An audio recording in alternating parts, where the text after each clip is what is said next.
Hi, everybody. This is Zach. Um, so the thing that I'm going to show you that I went in and sort of personalized more is the weekly journal down here at the bottom of the module. But I started on this module just to kind of show you that I've included those progression markers, the mark is done, the view, the contribute, all the requirements as you work your way through this module. This is a module that I used for our last assignment, and then I threw the weekly journal onto the end. And I did that kind of on purpose. So we have a journal every single week in my class, and it's meant to be reflective. Usually, it can be done in conjunction with material, sometimes independent of material. Um, in this case, as you're going to see in a second, I've given a couple different options within the journal itself. But I really like to use journals as a way to end units or to end modules and head into the next thing, whatever that next thing is.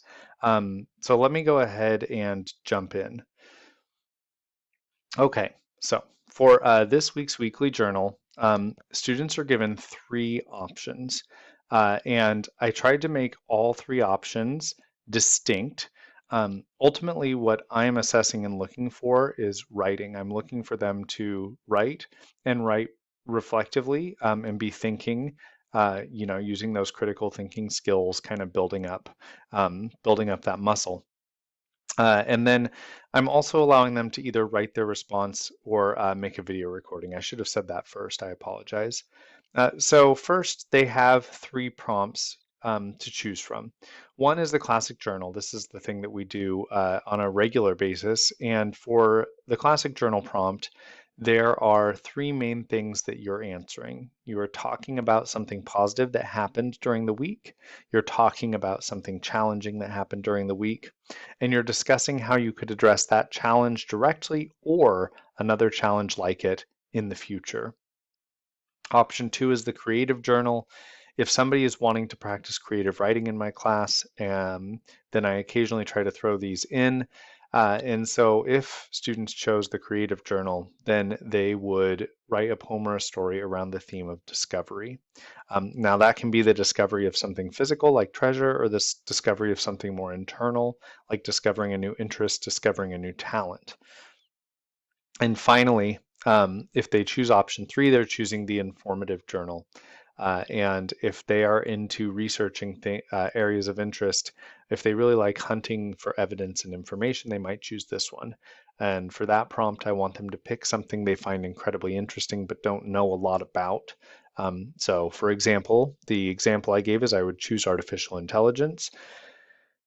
I want them to explain why they chose the topic they did, why is it interesting, and find an online source that gives more information on the topic. Talk about what they learned from the source, and I want them to link that source in the assignment itself or in a comment. Okay, and then after they've selected whichever prompt they're going to do, then they're going to choose to either write their response in 250 words or record a response with at least 2 minutes using Canvas Studio or a recording program of their choice. Now, there's a lot going on here, but I'm hoping that what I got it down to were two distinct choices, and those two distinct choices kind of get at the personalization that we've been talking about. So I realized that students have different talents and areas of interest, and so one way that they can do a choice is to choose whether or not to be reflective on themselves or tap into that creative side, or trying to go if they're maybe not feeling like they're creative, not feeling reflective in that moment, they can go into this informational journal. And if they do that, although it may not feel reflective, they are still choosing something that they find really interesting. When they're doing the creative journal, they're doing this is coming from their brain. And then, of course, the classic journal is very much about them personally, one way or another. So, this assignment is personalized in that it touches on student choice, but it also gives me sort of insight into a student's interests, potentially cultural backgrounds, potentially a lot of different things about the way they think and um, what they think. I like doing these journals because they kind of become a springboard for future personalization. So the personalization within the assignment is really just about choice and building up student agency. Uh, but the resulting personalization that comes from that is I'm able to tailor future content, future assignments to the trends that I'm seeing in my students' journals, whatever type of journal they end up creating, right? If I find out that a lot of my students all share some kind of cultural significance around something, like a holiday, for instance, then maybe there's a way that we can build discussions of that holiday into the class. If I find that all of my students tend to be interested in anime and manga, right?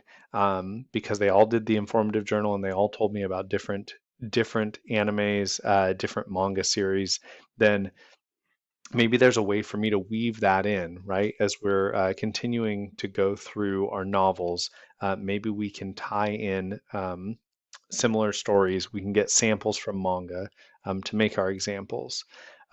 So I really, I think that the journals offer a way for me to take a little bit of personalization within the assignment, right? A couple different options of writing, video recording, and then how they're going to respond, but then use those options to make really, really informed choices for future content and instruction.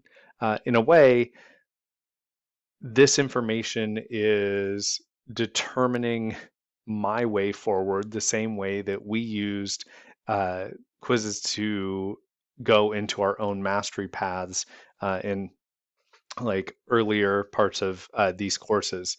And so this is going to have, I think, I hope, a profound effect on what comes next. Great. I unfortunately went a little bit over the time limit, but I hope that all made sense and that you're able to see how I am using a relatively straightforward assignment in Canvas to eventually build some more complex assignments with the information I gather from this. Thank you. Bye.